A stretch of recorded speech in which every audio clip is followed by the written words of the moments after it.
Hi friends, this is editorial page article from The Hindu dated 2nd of July. This article talks about economic parameters in the current time. Listening to the article will give you form your own opinion firsthand. So let's begin. A bubble burst is no figment of the imagination. Economic parameters appear confused, and investors should not be tempted to ignore macroeconomic factors. Your investment would have doubled by now had you invested in the stock market in March 2020. An assertion like this triggers an urgent rush to invest in the market and is akin to being under the influence of a feel good hormone.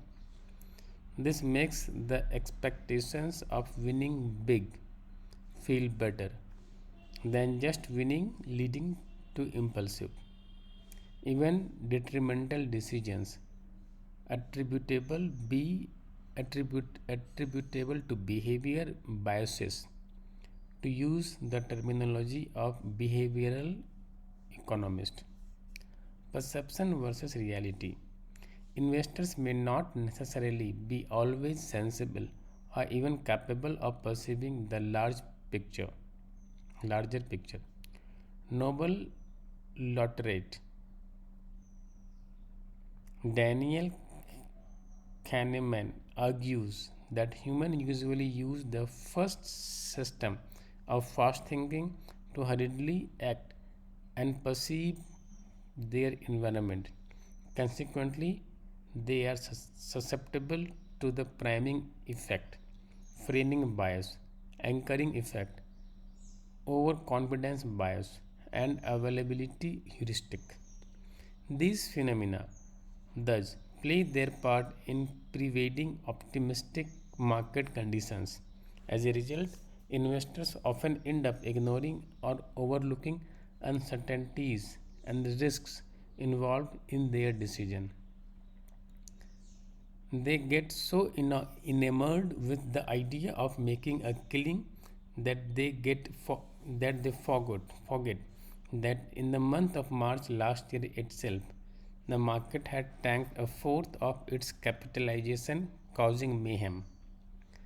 At the same time, investors' decision choices could be significantly influenced by nudging, a deliberate tactics and methods of behavior modification by which it is the choice architect that decides who does what and who does so, as argued by Nobel literate Richard H. Thaler. The present surge in the Indian stock market is indeed nudging behavioral investors to trade more. But who is playing the role of the choice architect and what their intentions are remain the moot question. Focus on individual investor. National Stock Exchange data indicate that the share of non-institutional individual investors is in equity trading volume has risen to one half of the total turnover in 2011 as compared to around a third in 2016.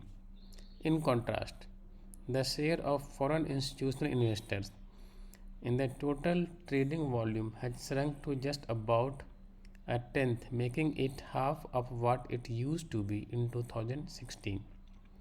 Trading in the stock market, the sudden rise, the intraday moves, etc., are thus attributable largely to individual traders now. Their large trading volume notwithstanding, individual investors have actually contracted their holding of the market capitalization. Going by the floating stocks of the market collectively, the FIIs currently own around half of the free float of the Indian companies.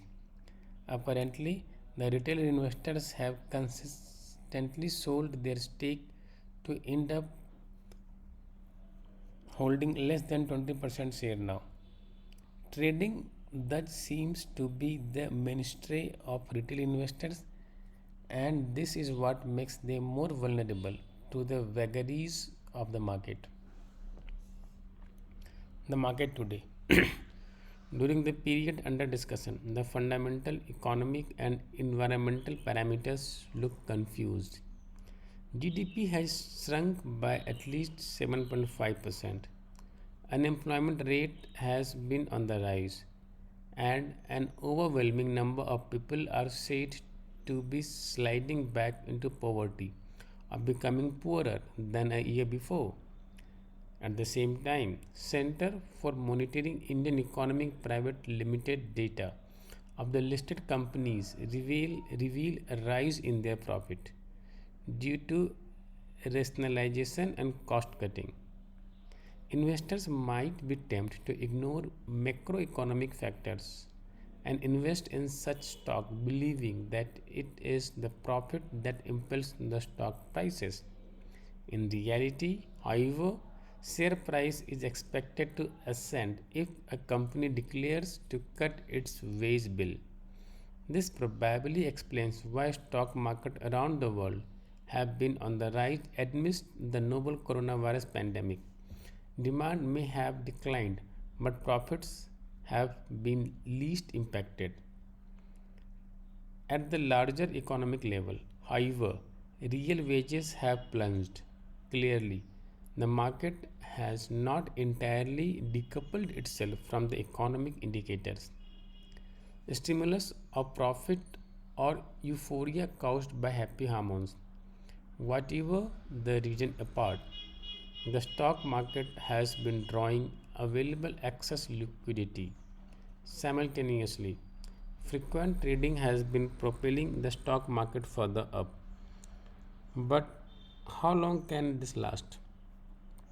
Established wisdom suggests that corporates cannot sustain contraction in the economy for long. Sustained decline in demand caused by waning disposable household income could catch them soon. A grey cloud. Consequently, corporates would be saddled with unsold goods or services, leading to a drop in their prices, with a consequential effort on their revenue, which would exert downward pressure on their stock prices.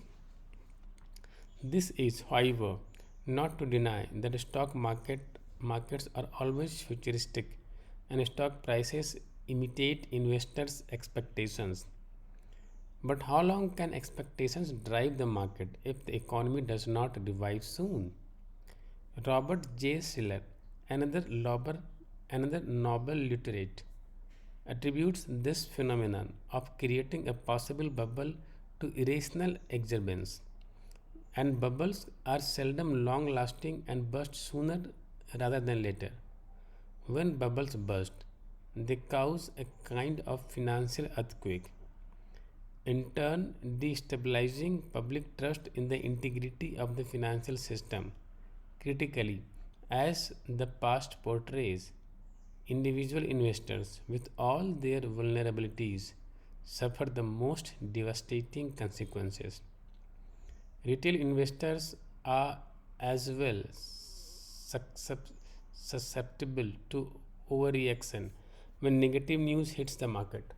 For example, a week of turbulence eroded market capitalization of over 1 lakh crore in the case of just 6 listed companies of Adani Group. For an individual investor who had purchased these shares during the last month, this means that he lost his entire investment. These companies are closely held, with promoters holding around 75% stake.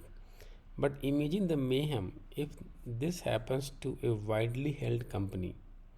A bubble burst in the realm of current reality and cannot be ignored as a figment of the imagination. A bubble burst is in the realm of current reality and cannot be ignored as a figment of the imagination. Farooq Kamar, a professor of finance at Jamia Millia Islamia, is a former Secretary General of the Association of Indian Universities and also a former Vice Chancellor of the Central University of Himachal Pradesh and the University of Rajasthan.